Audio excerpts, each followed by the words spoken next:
Hello everyone, welcome back. आज हम discuss कर रहे हैं पीजीटी इंग्लिश सब्जेक्ट स्पेसिफिक जो सेक्शन है 2018 देन 19, 20, 21 चारों पेपर मैं आपको करवा दूंगी। ये सब्जेक्ट स्पेसिफिक सेक्शन कर रहे हैं हम 60 नंबर वाला, ठीक है, पीजीटी इंग्लिश का। तो सबसे पहला क्वेश्चन आपको 91 से 95 एक पैसेज गिवन है, मतलब नियर अबाउट 5 क्वेश्चंस आपको पैसेज से हैं। तो देखिए बच्चे, पैसेज को हमें यहाँ सोल्व करके टाइम वेस्ट करने की कोई ज़रूरत नहीं, क्योंकि पैसेज सोल्व कैसे करना है वो ऑलरेडी मैं यूट्यूब पर और कोर्स पे आपको समझा चुकी हूँ। पैसेज में क्या है, आपको एक अनसीन पैसेज आएगा, on spot you have to read the outlines and everything about the passage, और देन आपको उसका आंसर करना है। तो 95 तक के क्वेश्चंस को हम स्किप कर देते हैं, क्योंकि ये क्वेश्चन जो है पैसेज से रिलेटेड है। तो सीधा हम क्वेश्चन करते हैं 96। बट 95 में एक क्वेश्चन है जो कि एक सेंस के साथ है, तो उसको हम वैसे कर लेते हैं। The above passage is a form of, अच्छा एडवाइस की फॉर्म में छोड़ो, ये पैसेज का है। सीधा हम डिस्कस करेंगे क्वेश्चन नंबर 96 से। Some says the world will end the fire, some says in ice in this line. ये लाइन पूछी गई है कि ये लाइन जो है किससे रिलेटेड है। भाई किसी ने ये बोला है कि जो संसार है फायर है, किसी ने आइस बोला है, तो ये लाइन किससे रिलेटेड है। तो ये जो लाइन है बेसिकली ये रॉबर्ट फ्रॉस्ट की पोएम है, फायर एंड आइस, ठीक है। रॉबर्ट फ्रॉस्ट की पोएम है फायर एंड आइस, तो ये उससे रिलेटेड है, तो आंसर रहेगा फॉर। नेक्स्ट है two gentleman of Verona by AJ Cronin. ये टू जेंटलमैन ऑफ वेरोना, अब कई बच्चों को ध्यान आ रहा होगा, नहीं मैम ये तो शेक्सपियर से भी रिलेटेड है, कुछ कुछ हमने शेक्सपियर से भी रिलेटेड पढ़ा है, बट यहाँ पर ये आपका एनसीईआरटी से क्वेश्चन है। यहाँ पर एक छोटा सा मतलब एक स्टोरी सा टाइप में है, जो कि एजी क्रोनिन के द्वारा लिखी गई है, ठीक है। ये शेक्सपियर वाले वर्क की बात यहाँ पर नहीं चल रही।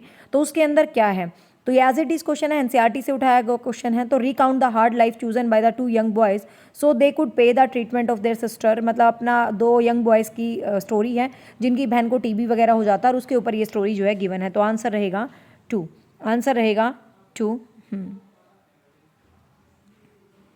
नेक्स्ट है choose the word of antonym of underline word. आपको एक अपोजिट जो शब्द है वो आपको बताना है। People tend to avoid the loquacious people. तो लोकेशियस पीपल मतलब क्या होते हैं, मतलब उसका अंडरलाइन आपको उसका जो क्या बताना है, एंटोनियम अपोजिट बताना है। तो अपोजिट आपको बताना है। तो ये पता है किस टाइप की पीपल होते हैं, लोकेशियस पीपल होते हैं जो फ्लुएंट होते हैं, मतलब जो बहुत अच्छा बोलते हैं, जिनमें ना वाक पटुता होती है ना, वाक पटुता, उनको बोलते हैं। तो रेसिस्टेंट वही टाइप के पीपल नहीं होते। रेसिस्टेंट वो होते हैं जो हिचकते हैं बोलने में, फ्लुएंट, ग्लिब, ग्रूलियस, ये सब वो होते हैं जो बहुत अच्छा स्पीक करते हैं। बट रेसिस्टेंट वो होते हैं जो हिचक के बोलते हैं। तो अपोजिट पूछा है, तो आंसर रहेगा 2, आंसर रहेगा 2। नेक्स्ट है in the extract of the heaven lake and the travel you Vikram Seth recount the visit to the two scared places in the Kathmandu they are. तो विक्रम सेठ का वर्क है हेवन लेक, जिसमें विक्रम सेठ ने 2 प्लेसेस की बात की गई है। तो वो कौन सी प्लेसेस की बात जो है इस वर्क के अंदर की गई है, तो वो पशुपतिनाथ और बुधनाथ की प्लेसेस की बात की गई है, ठीक है। पशुपतिनाथ और बुधनाथ की बात की गई है, तो आंसर रहेगा 2। नेक्स्ट है choose the correct option of the filling in the blank of the following sentence. यहाँ पर है ना कुछ आर्टिकल का ब्लैंक भरना है, तो बहुत सारे ब्लैंक जो है 1 बाय 1 गिवन है, तो आपको चेकआउट करना। देखो हम आर्टिकल अपनी मर्जी से भरते हैं, फिर जिसमें ऑप्शन सेट होगा वो वाला टिक कर देंगे। Once there was a wild horse, तो सबसे पहले ए होना चाहिए, तो सब ऑप्शन में ए है, ठीक है, सब ऑप्शन में ए है भाई, मतलब एलिमिनेट नहीं हो पा रहा है। एलिमिनेट टेक्निक से करते हैं हमेशा ऐसे क्वेश्चन को। It was snowy white with a long flowing, it was snowing white with a long flowing mane, ठीक है, यही आएगा। द हॉर्स कुड, यहाँ पर हॉर्स के बारे में की गई, हॉर्स कॉमन नाउन है। The horse could sometime be in the late afternoon, तो यहाँ पर भी द आएगा, यहाँ पर भी द आएगा। जस्ट बिफोर द, यहाँ पर भी द आएगा। Sunset then I would appear in to a dark, तो ए लास्ट में ए होगा, तो इसके देखो लास्ट में ए है, ठीक है, ए डार्क आएगा, तो ए डार्क, तो लास्ट में ए है, तो आंसर रहेगा 3। तो कहने का मतलब देखो, एक फिलिंग इन द ब्लैंक में 5-6 आर्टिकल आपसे पूछ लिए, तो आर्टिकल्स का कॉन्सेप्ट आपने पढ़ा होगा। मैराथन ज़रूर देख लेना, जिस भी बच्चे ने अब तक मैराथन नहीं देखी है। 10 घंटे की एक है, 5 घंटे की एक है। इंग्लिश के आपके बहुत सारे क्वेश्चन बेटा एज इट इज़ क्लियर हो जाएंगे। सो मैराथन को बिल्कुल भी स्किप मत करके जाए कोई भी बच्चा। नेक्स्ट क्वेश्चन है with help of the quotes match the meaning of the given words. आपको शब्दों का मीनिंग बताना है। अब देखो ऐसे में क्या होता है, शब्दों का मीनिंग आपको ये देखना है कि किस शब्द के मीनिंग को लेके आप 100% श्योर हो। तो जिस शब्द के मीनिंग को लेके आप श्योर होते हो, तो कहीं ना कहीं आपको इस क्वेश्चन को उसी तरीके से मतलब जो है डील करना होगा। तो कोई भी शब्द मान ले आपको बड़े मुश्किल शब्द लग रहे हो, क्योंकि वोकेबलरी है, मान लो नहीं पढ़ी है, तो देखो कुछ शब्द हैं जो आई थिंक आपको जैसे कोई शब्द है, शोर देख लो, जैसे जिज्यून जो शब्द है, जिज्यून शब्द का मतलब होता है डल होना, ठीक है, सी का बी होगा ऑप्शन, सी का क्या हो गया भाई, बी होगा। टोरेंसी शब्द का मतलब होता है डिफीट होना, ठीक है। डेलिट्रियस जो शब्द होता है उसका मतलब होता है हार्मफुल होना, तो ये वाला शायद सबको आता होगा, थोड़ा ही आसान सा गया। डेलिट्रिस्ट का मतलब हालफुम होता है। आंचिशेंड्रीज का मतलब एक तरह से होता है किसी भी चीज़ का डल होने वाली सेंस में, मतलब धोखेवादी, कहते हैं ना कोई हमें धोखा देता है, तो उस चीज़ के लिए। तो फर्स्ट का रहेगा सी। डिलीटेरियस का रहेगा हार्मफुल, इसके साथ मैच हो जाएगा। और ये जेन्युइन जिन डल होता है, ट्यूरेने डिफीट होता है, तो ऑप्शन नंबर सही ए जो है राइट आंसर है। नेक्स्ट है a rondel is a 13 line verse from which consist है। तो रोंडल एक मतलब लिटरेरी फॉर्मेट है, लिटरेरी फॉर्म की यहाँ पर बात की गई है। तो ये कह रहा है भाई वो किस तरीके का जो है लिटरेरी फॉर्मेट है उसकी बात की गई है। एन ऑक्टेव एंड क्विंट मतलब उसके अंदर जो 13 लाइन्स होते हैं वो किसके अंदर होती हैं। 13 लाइन्स आपको बतानी है, तो 13 लाइन किस में होती है, 2 क्वार्टरेन। क्वार्टरेन पता क्या, आप खुद देखो 13 लाइन्स की यदि बात यहाँ पर की गई है, क्वार्टरेन पता क्या होता है, क्वार्टरेन होता है 4 लाइन, 2 क्वार्टरेन का मतलब 8 है। क्विंटेट होता है 5 लाइन, ठीक है, क्विंटेट होता है 5 लाइन। तो ये एक नया टर्म है, याद करना। रोंडेल एक 13 लाइन की एक वर्स पोएम होती है जिसको रोंडेल बोला गया है, 13 नंबर की। तो उसका जो सिस्टम होता है उसमें 2 तो क्वार्टरेन होते हैं, मतलब 4 गुना 2, ठीक है। तो 8 लाइन ये होगी और क्विनेट 5 लाइन ये होगी, तो आंसर रहेगा 2, आंसर रहेगा 2। नेक्स्ट है ode to the west wind. Ode to the west wind you all know why written by P B Shelley. ये किस फॉर्मेट के अंदर लिखी गई है, rhyme royal, dramatic monologue, terza rima. तो ये ट्रेजा रिमा फॉर्मेट के द्वारा लिखे गए। देखो इकोलॉग भी नहीं है क्योंकि इसमें कोई 12 महीने ऐसा कोई डिस्क्रिप्शन नहीं है, आपको पता, ड्रामेटिक लॉग भी नहीं है, राइम रोल चौसर से संबंधित है, तो बची कौन सी, ट्रेजा रिमा, ठीक है, तो आंसर रहेगा 3। नेक्स्ट है in is essay the argumentative Indian. Amartya Sen, Amartya Sen ने आर्ग्यूमेंटेटिव इंडियंस के अंदर क्या मतलब एक तरह से फॉर्मेट दिया है, क्या चीज़ बताई है कि किस चीज़ के बारे में आर्ग्यूमेंट किया गया है। तो argue with the loquacious of the new habit among, नहीं ये वाला नहीं था। इसके अंदर जो इसकी बेसिकली थीम है, यदि आपने इस ऐसे को पढ़ा है तो इसकी जो थीम वो थी argues that Indian there has been long tradition of questioning truth, ideas, discussion, dialogues. भाई इंडियंस के अंदर आइडियाज़, डिस्कशन, डायलॉग्स, ट्रूथ, इनका ये होता है, तो आंसर रहेगा 4। नेक्स्ट है a dash is one of hates all women. एक बंदा है जो वुमेन से हेट करता है, तो वुमेन से हेट करने वाले को हम मिसोगैनिस्ट बोलते हैं, आपको पता है। मीजो शब्द जहाँ भी आता है हेट के लिए आता है, ठीक है, तो यहाँ पर आपको ध्यान रखना। गैनी आपको पता है लेडीज़ के लिए आता है, तो मिसोगैनिस्ट एक फिलान वर्ड हमेशा लव के आता है। फिलानथ्रोपिस्ट जो मैन काइंड को लव करता है। कॉस्मोपॉलिटन जो पूरे संसार को ही अपना मतलब समझ के चलता है। मिसानथ्रोपी जो ह्यूमन मैन काइंड को हेट करता है, तो मिसोगैनिस्ट होता है जो कि वुमेन्स को हेट करता है। नेक्स्ट क्वेश्चन है which of the following word is miss spelt. आपको मिस स्पेल्ट जो सही स्पेलिंग नहीं है वो शब्द आपको बताना है। एमेच्योर सही है, प्योन्ट सही है, लोसन वैक्यूम, वैक्यूम की स्पेलिंग भी सही है लेकिन लोसन की स्पेलिंग सही नहीं है, डबल एन नहीं होता, तो आंसर रहेगा 3। नेक्स्ट है the famous line man serves the interest of no creature expect himself is from. तो ये लाइन है, तो आपको ये लाइन बतानी है। ये लाइन कहाँ से, ये है ना वैसे इंग्लिश का आज तक का टफेस्ट ही पेपर था। इसके बाद यदि बात करें तो बहुत इजी पेपर आए हुए इंग्लिश के, ये अच्छा पेपर माना गया था। Man serves the interest of, और ये सबसे मतलब मुश्किल पेपर बोला था आज तक का पीजीटी का, इसलिए मैं पहले इसी को करवा रही हूँ। The famous line man serve the interest of the no creature except himself. तो ये जो लाइन है ये उससे है, जॉर्ज ऑरवेल के एनिमल फॉर्म से है, ठीक है, जॉर्ज ऑरवेल के एनिमल फॉर्म से ये जो है लाइन है। नेक्स्ट है what literary device is being used in these lines. Earth felt the wound and the nature from her seat, sighing मतलब आहें भरना, throw her works, gave sign to the woe. तो ये किससे रिलेटेड आपको पता, देखो अर्थ फेल्ट वाउंड, अर्थ को घाव हो रहा है, पृथ्वी को, मतलब नॉन लिविंग थिंग्स को ह्यूमन बीइंग की तरह दिखा रखा है। तो ये जो होता है इसको हम क्या बोलते हैं, पर्सोनिफिकेशन, ठीक है, तो इनको हम क्या बोलते हैं, पर्सोनिफिकेशन बोलते हैं। नेक्स्ट है choose the word closest to the meaning. अस्ट्र से जो संबंधित वर्ड होता है उसको हम क्या बोलते हैं, तो इसका मतलब होता है स्टर्न, ठीक है, इसका मतलब क्या होता है, स्टर्न, एक तरह से मतलब किसी भी चीज़ को घूरने वाला, जो गेजिंग वाला सेंस में होता है ना, मतलब इस वाली सेंस में हो, ठीक है। एम्फल होता है बहुतायत, कोई भी चीज़ बहुत ज़्यादा होती है। लीनियंट होता है मतलब किसी के लिए सही रहना। अनयूजुअल आपको पता ही है, जो सही साधारण सी बात नहीं होती। नेक्स्ट है basis of the code given below, match of the following pairs. आपको पोएम उसके पोएट के साथ मैच करनी है, ठीक है। तो आपको यहाँ पर कुछ एक आधा तो पोएम ऐसी मिलेगी यार जो तुम्हें आती मिलेगी, सीधी सी बात है। अब यहाँ से देखो, तुम्हें ये वाली तो मुझे लगता है सबको पता है, two road diverse in a wood, है ना, I took less travelled by, तो आपको पता है रॉबर्ट फ्रॉस्ट की रोड नॉट टेकन से है, तो हमें बी का सी पक्का कंफर्म हो गया कि बी का सी आएगा। अब किस ऑप्शन में बी का सी गिवन है? अब देखो दो ऑप्शंस के अंदर बी का सी है, इसमें और इसमें, दो में नहीं है, तो दो को तो एलिमिनेट कर दो, मतलब दो को आपको दोबारा पढ़ने की ज़रूरत कतई नहीं है। ये चीज़ क्या होती है, हमारे ऑप्शंस को 100% से 50% पे क्या कराती हैं भाई, ले आती हैं, ठीक है।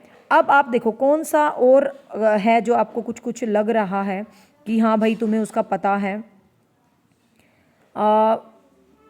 Test better to have loved and the lost never to have loved.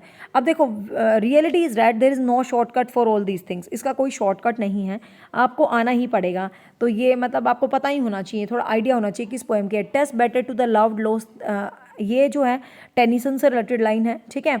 और at 20 I try to die I get back to the back, लेकिन ये सिल्विया प्लाथ है, आपको पता है ये वाली कोटेशन मैंने पढ़ाते टाइम भी लिखाई थी कि ये वाली जो कॉट है ये सिल्विया प्लैथ की है, तो मतलब बी का सी हो गया, और बी का सी हो गया, बी का सी हो गया। Trade softly because you thread my dreams, ये W.V. येट्स की कोटेशन है, ठीक है। तो डी का ए मैच हो गया, सी का बी मैच हो गया, बी का सी मैच हो गया, और ए का डी मैच हो गया, ठीक है। तो किस ऑप्शन में ये सारे हैं, तो दो तन तो एलिमिनेट हो ही गए थे, ए डी का ए इसमें भी है, सी इसमें भी है, ठीक है। ए का डी था अपना, तो आंसर रहेगा 1, आंसर रहेगा 1। नेक्स्ट है क्वीन गर्टिट्यूड और one of the Shakespeare play of mother. तो आपको पता गर्टिट्यूड किस स्पेसिफिक प्ले के अंदर थी भाई, हैमलेट के अंदर थी, है ना, वो उसकी माँ, मतलब चाची माँ, कुछ भी आप कह सकते हो। तो गर्ट्रूड हैमलेट के अंदर कैरेक्टर हैं, तो हैमलेट जो शेक्सपियर की ग्रेट ट्रेजेडी है, तो हैमलेट के अंदर कैरेक्टर है गर्टिट्यूड। नेक्स्ट है the life of Mahatma Gandhi is written by, life of Mahatma Gandhi written by, तो लुइस फिशर के द्वारा लिखी गई है, ये एनसीईआरटी में भी है, वैसे जनरल भी है ही famous. Life of Mahatma Gandhi जो है रिटन है लुइस फिशर के द्वारा ये लिखा गया है। Next the Nobel prize 2018 was given to, 2018 का पूछा है बट लेटेस्ट आपको याद करने हैं, तो 2018 का पूछा गया है यहाँ पर। तो 2018 में एलिस मुनरो को तो 2020 का मिला था, ठीक है। देखिए 2018 में जो लिटरेचर मिला था ना, वो कोई मतलब वो था, पोलिश कोई राइटर था, उसका नाम था ओल्गा कुछ करके, ठीक है, OLGA, ओल्गा टोकरक्यूज TOKER, ऐसा कुछ करके नाम था। तो इन ऑप्शंस में तो नहीं है, तो नन ऑफ दीज आ जाएगा। बट आपको यहाँ से एक क्वेश्चन जो याद रखना है ना, आपको ये याद रखना है कि 2022 का लिटरेचर किसको मिला है, आपके लिए ये क्वेश्चन इंपॉर्टेंट है। नोबेल प्राइज़ 2022 फ्रेंच की ऑथर हैं एनी अर्नेक्स, ANNEINEERNAUX, ठीक है। एनी अर्नेक्स को मिला है 2022 का नोबेल, जो कि फ्रेंच की ऑथर हैं। तो आपको ये पक्का जो है ध्यान कर लेना भाई, फ्रेंच की ऑथर को मिला है ये अब एनी अर्नेक्स को 2022, क्योंकि आपके लिए 2022 इंपॉर्टेंट है लर्न कर। नेक्स्ट है टू कंपोज और think up to the spur of the moment, तो किसी भी स्पर मोमेंट पे ऐसे कंपोज करना, थिंक, तो उस चीज़ को हम क्या बोलते हैं, उस चीज़ को हम रिफ्लेक्ट नहीं बोलते। रिफ्लेक्ट तो होता है एक तरह से कुछ रिफ्लेक्ट करना, आर्टफुल नहीं होता, ब्रेन वेव नहीं होता, इम्प्रोसिव होता है, ठीक है। जब आप किसी चीज़ के कंपोज करते हो और 1 मिनट 1 सेकेंड्स पर, मतलब कहते हैं ना कुछ पल के लिए होता है इम्प्रोसिव, तो उसको हम बोलते हैं इम्प्रोसिव।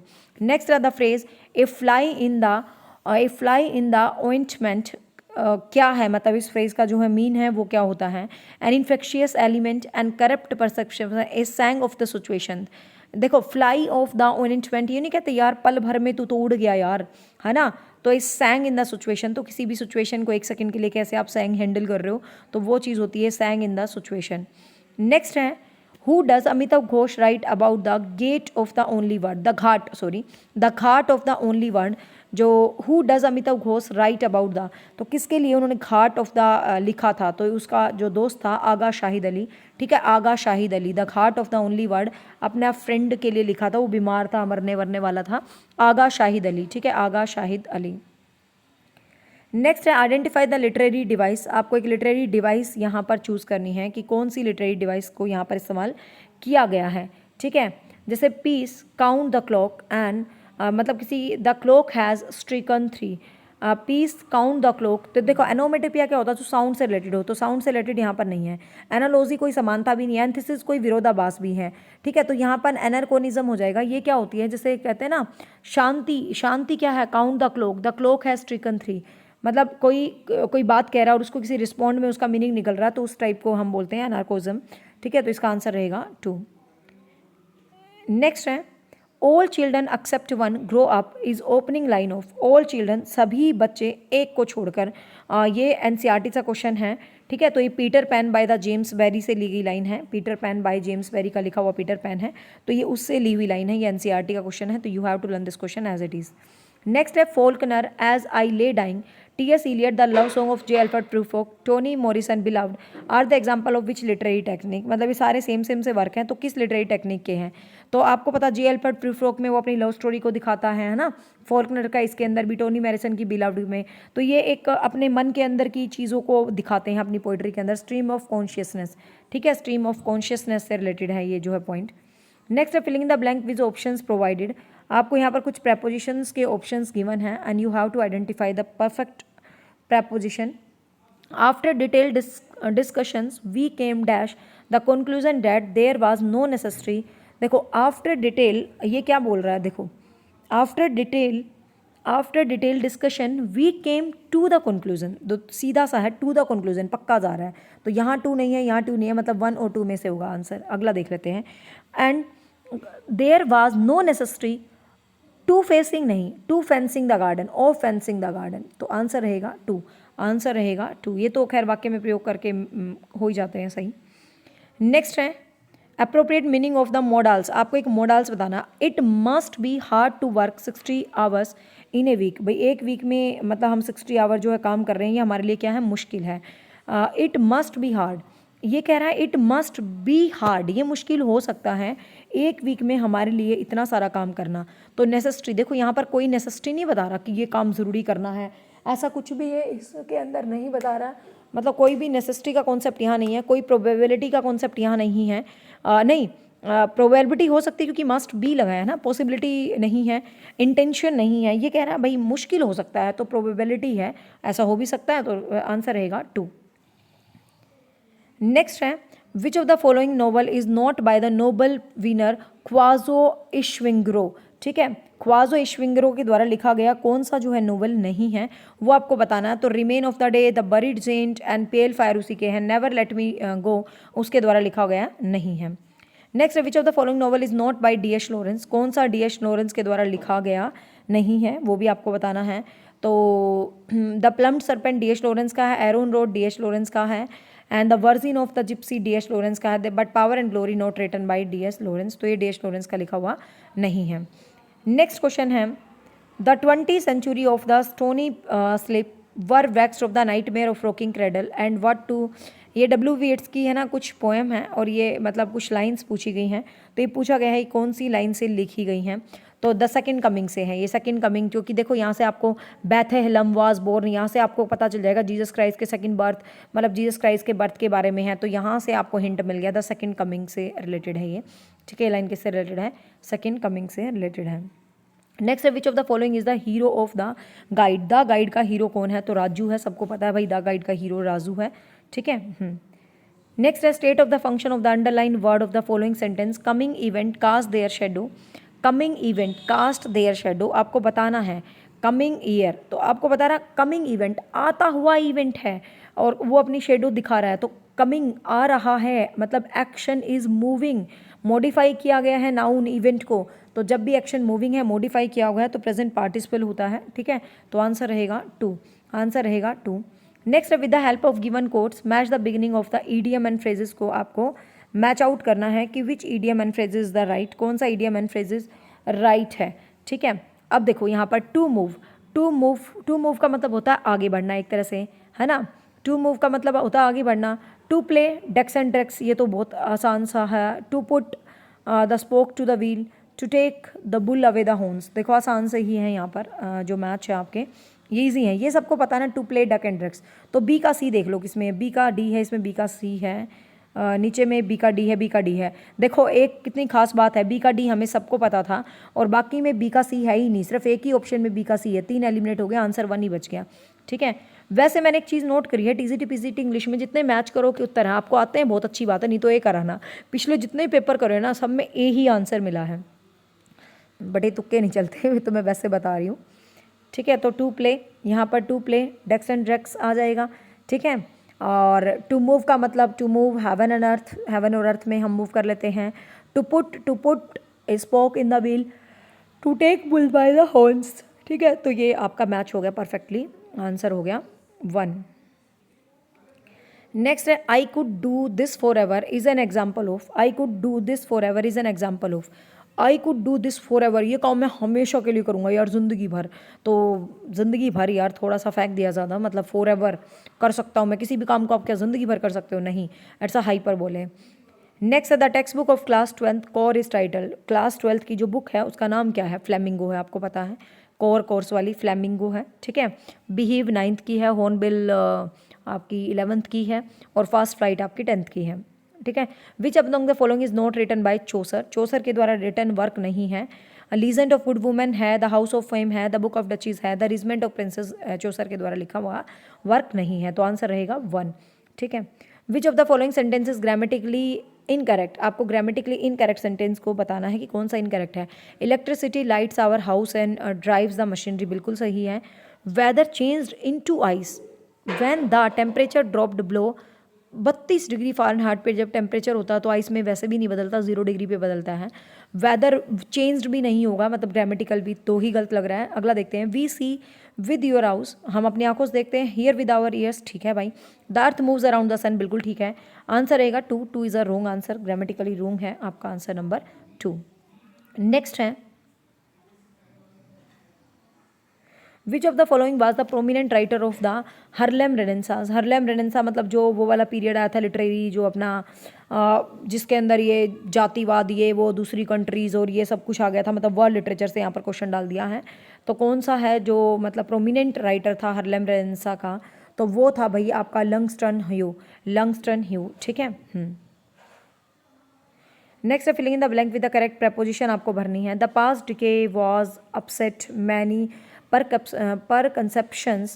कंसेप्शंस जो पास्ट डिके है, मैनी पर मिसकंसेप्शंस, ठीक है, किस बारे में है। अब देखो मिसकंसेप्शंस किस बारे में होंगी, तो अबाउट द डेवलपमेंट, तो अबाउट तो आएगा ही आएगा, तो अबाउट फर्स्ट ऑप्शन हमारा सही है, तो इसको एलिमिनेट कर देते हैं और 1 मिनट के लिए हम इसको भी एलिमिनेट कर देते हैं, ठीक है। अब देखो about development and make it difficult to overly define of what नहीं, डिफाइन ऑफ what नहीं, define about what the next decay of the store virtually every case of successful development involve a prior improvement of literary access in productive work, ठीक है। Answer रहेगा 3, answer रहेगा 3, लगातार जो सही है उसको आप टिक कर दो। Next is the central theme of the famous poem Tennyson is the pursuits of the knowledge and experience, तो नॉलेज और एक्सपीरियंस टेनिसन की किस पोएम का सेंटर थीम रहा है, तो यूलिसिस, ठीक है, यूलिसिस का रहा है, तो यूलिसिस का रहेगा। अगला भैया फिर ये क्या मैच करवा रहा है, choose the basic chord given below match of the following 4 reference with the poem they occurs, आपको मैच करना है यहाँ पर जो है अगेन, अच्छा सेम वही है, लाइंस दी गई हैं पोएम्स की और आपको चेकआउट करना है, मतलब आधी अधूरी, कहते हैं ना लाइंस को आधा अधूरा छोड़ दिया, कहते हैं ना लाइंस को आप पूरा करो, वो वाली चीज़ है यहाँ पर। तो कौन सी लाइन को किसके साथ हम पूरा करेंगे, and miles to go before I sleep, stopping by the woods in snowy evening, ये सबको पता है भाई, ये रिफ्रेम इसके साथ जुड़ा हुआ है, बिल्कुल बढ़िया वाले तरीके से ये रिफ्रेम इसके साथ जुड़ा हुआ है। For the rain it raineth every day, ये लाइन 12th नाइट से जुड़ी हुई है, ठीक है। और women come and go talking to the Michelangelo, ये आपको पता मतलब सॉन्ग ऑफ जे एल्फोर्ड से था, और नेवर मोर जो है आपका रेवन से जुड़ा हुआ था, तो आंसर रहेगा। और एक चीज़ देख लो, जितने भी मैच हैं सबका आंसर 1 ही आया आज तक, 1 ही है इसका भी। नेक्स्ट है the experience that the Ashok Mitran narrates the book my years with boss relate to, तो अशोक मित्रन की बुक है माई ईयर्स विद, तो वो किसके साथ रिलेट कर रही है, तो वो एक ये एज इट इज़ है भाई, कॉन्सेप्ट पढ़ा हुआ है, जेमिनी स्टूडियो चेन्नई से रिलेट कर रही है, तो इसको शॉर्टकट नहीं है, एज इट इज़ आपको पता है तो पता है, नहीं तो तुक्का मार आना कुछ ना कुछ, ठीक है।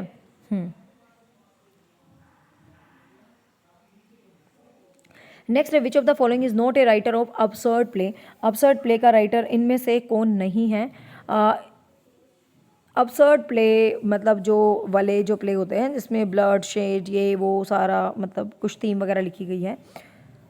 Note the writer of absurd play. Which is not the writer of absurd play. Eugene लेंसो, Jean Genet, Edward. John Osborne angry young man था, absurd प्ले नहीं लिखता था वो. ठीक है, तो जॉन ऑसबॉर्न ही यहाँ पर एलिमिनेट हो जाएगा. ठीक है, जॉन ऑसबॉर्न क्योंकि इनसे डिफरेंट है, बाकी सब एक ही थीम को रिप्रेजेंट कर रहे हैं. Aunt Jennifer tigers is a poem by Adrienne Rich about. तो aunt Jennifer tiger Adrienne Rich की पोएम थी, तो ये किस चीज़ को दिखाती है? तो आपको पता है ये मैरिड लाइफ के कॉन्ट्रास्ट को दिखा रही है कि फीमेल ऐसी मेल ऐसा. ठीक है, तो ये मैरिड लाइफ के कॉन्ट्रास्ट को दिखाती है ये, तो constraint of the married life की चीज़ों को दिखाती है ये, तो आंसर रहेगा 2. नेक्स्ट आपने वो शब्द आइडेंटिफाई करना है जिसके अंदर 2 सिलेबल हैं. Identify the word with 2 syllable, कि जिसके अंदर 2 सिलेबल हैं. आपको शब्द को क्या करना है भाई? आइडेंटिफाई करना है 2 सिलेबल.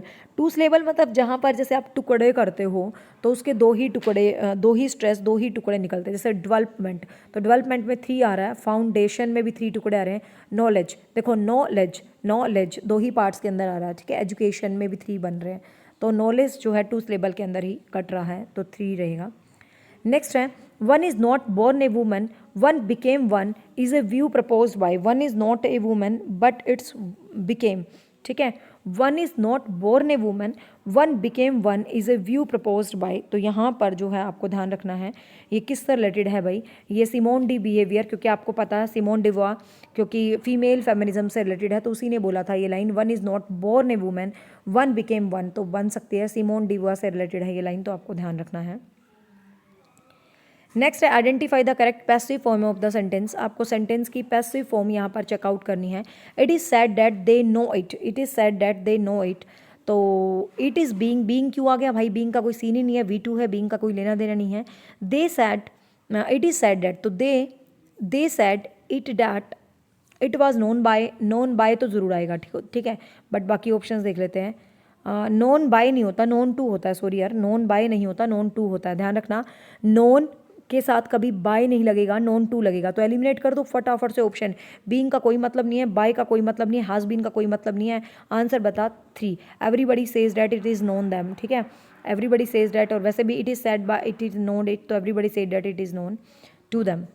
नेक्स्ट है filling in the blank with the correct option. आपको सही ऑप्शन का फिलअप करना है. नो सूनर देन, तो नो सूनर के साथ तो देन का पेयर होता है, बताने की जरूरत नहीं है, तो आंसर रहेगा 2. Identify the adverb close in the following sentence. आपको फॉलोइंग सेंटेंस में एडवर्ब क्लोज को फाइंड आउट करना है. एडवर्ब क्लोज जो कि किसी एडवर्ब को ही क्वालिफाई करती मिलेगी, है ना. तो whose who ever wishes can send whom ever they like. तो whom एवर तो होगा नहीं क्योंकि ये एडजेक्टिव में वेदर दे लाइक भी नहीं मिलेगा, वेन एवर दे लाइक. तो वेन एवर जब भी जहाँ, तो आपको ये एडजेक्टिव फॉर्म के अंदर, एडवर्ब फॉर्म के अंदर है, तो आंसर रहेगा 4. आंसर रहेगा 4, क्योंकि वाट एवर वाली जो है वो नाउन क्लोज के अंदर आ जाएगी, whom एवर वाली एडजेक्टिव क्लोज के अंदर आ जाएगी. ठीक है ना, तो वेन एवर वाली ही आपके एडवर्ब क्लोज के अंदर आ जाएगी. नेक्स्ट है the fact is complex case is questionable. अच्छा, ये which part of the grammatically incorrect? The fact in that complex case is questionable. Complex case, the fact is that complex case जो है ये पूछ रहा है कि which part of the following is grammatically incorrect. कौन सी जो ग्रामेटिकली इनकरेक्ट लिखा हुआ है? द फैक्ट बिल्कुल सही लिखा है. Is that in the fact is that complex case is questionable. The fact is that complex case are questionable. The complex case, the fact तो द बिल्कुल ठीक है. देखो द वाला एरर नहीं है, इन डैट इन वाला एरर भी नहीं है, डैट वाला एरर भी नहीं है, तो बचा कौन सा? इज. तो इज वाला ही क्या है इसके अंदर एरर है, तो आंसर रहेगा 4.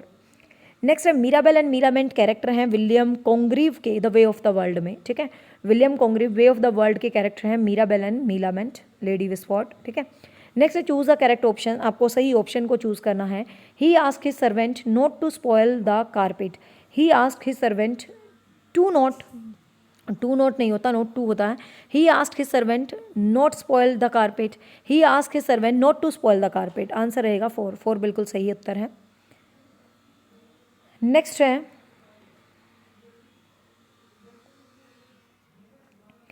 विच among the following is not a writer of Indian diasporic, तो इंडियन डायस्फोरिक राइटर इनमें से कौन सा नहीं है? तो विक्रम चंद्रा है, भारती मुखर्जी है, रोहिंटन मिस्त्री है, शोभा डे नहीं है।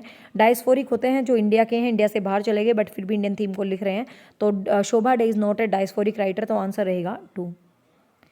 नेक्स्ट है Markus Natten says his poem childhood that this stage is life of, तो मार्क्स नटन की चाइल्डहुड पोएम है the Markus Natten says in his poem childhood that his stages, तो मार्क नटन की poem है, ये NCERT से question है। तो कौन सी है? इन्फेंट फेस को, मतलब वो कहता है भाई इन्फेंट जो हमारा फेस होता है वो हमारा क्या है, चला जाता है, मतलब हिडन एंड इन्फेंट फेस, ये वाली थीम को लेके वो लिखता है। नेक्स्ट है I am one who loved not wisely but too well, ये लाइन आपको पता है ओथेलो से रिलेटेड है, ठीक है। ओथेलो में ही होती हैं ये बातें कि भाई मैं ऐसे नहीं हूँ, बुद्धि से नहीं प्यार करता, ये वो फलाना, तो ओथेलो से रिलेटेड है ये वाली जो पॉइंट है।